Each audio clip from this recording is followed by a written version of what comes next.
Assalamualaikum warahmatullahi wabarakatuh.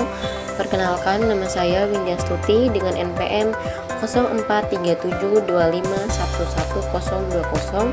Saya dari Program Studi Agribisnis Fakultas Pertanian. Pada video kali ini, saya akan membahas tentang 5 fungsi manajemen dari usaha keripik tempe. Fungsi pertama yang harus dilakukan dalam usaha keripik tempe adalah perencanaan. Perencanaan merupakan langkah awal yang menentukan arah dan tujuan usaha. Pada usaha keripik tempe, perencanaan mencakup berbagai hal.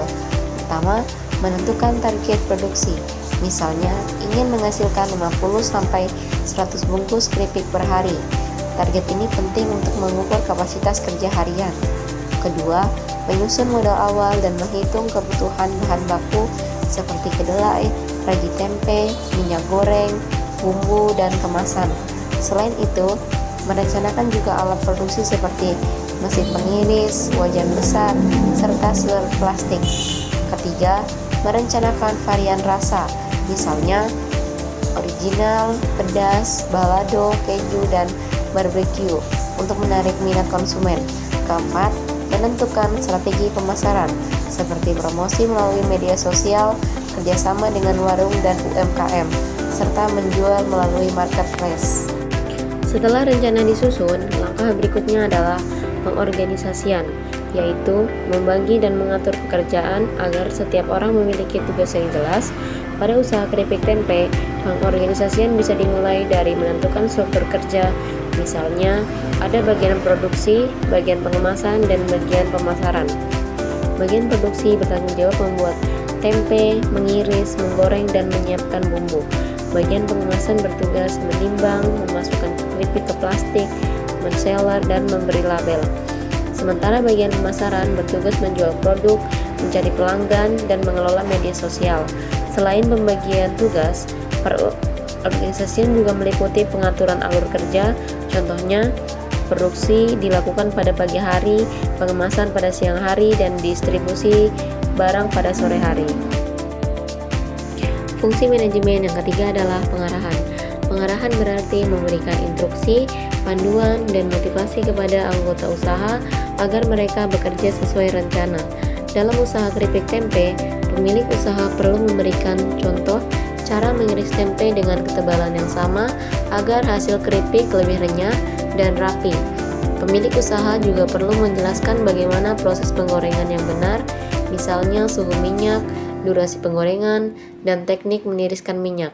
Selain itu, pengarahan juga mencakup menjaga kebersihan dan keamanan pangan, seperti mencuci peralatan, menjaga kebersihan tempat kerja, dan menyimpan bahan baku dengan benar. Pemilik usaha juga perlu memberikan motivasi kepada karyawan, seperti memberi apresiasi ketika hasil penjualan meningkat. Hal ini penting agar karyawan tetap semangat, merasa dihargai, dan mau bekerja lebih baik. Jadi fungsi pengarahan ini membantu seluruh pekerja bergerak dalam satu tujuan yang sama. Fungsi manajemen berikutnya adalah pengkoordinasian. Koordinasi memastikan semua bagian usaha bekerja secara selaras dan tidak saling tumpang tindih. Pada usaha keripik tempe, pemilik usaha perlu mengkoordinasikan antara bagian produksi dan pengemasan agar jumlah keripik yang digoreng sesuai kebutuhan pengemasan hari itu. Koordinasi juga dilakukan dengan pemasok kedelai, bumbu, dan minyak goreng agar bahan baku selalu tersedia dan tidak menghambat produksi. Selain itu, pemilik usaha berkoordinasi dengan bagian pemasaran untuk mengetahui varian rasa apa yang paling diminati konsumen. Jika permintaan meningkat, produksi dapat ditambah. Jika permintaan menurun, produksi dapat dikurangi untuk menghindari kerugian. Contoh lainnya, saat menjelang hari raya atau momen tertentu, permintaan biasanya meningkat, maka koordinasi diperlukan agar usaha bisa meningkatkan produksi sementara tanpa mengorbankan kualitas. Jadi, pengkoordinasian berfungsi menyatukan setiap bagian usaha agar semua berjalan harmonis. Fungsi manajemen terakhir adalah pengawasan. Pengawasan diperlukan untuk memastikan semua proses berjalan sesuai standar serta mendeteksi kesalahan atau masalah sejak awal. Dalam usaha keripik tempe, pengawasan dilakukan mulai dari kualitas bahan baku. Tempe yang digunakan harus segar, tidak busuk, dan tidak terlalu lembek.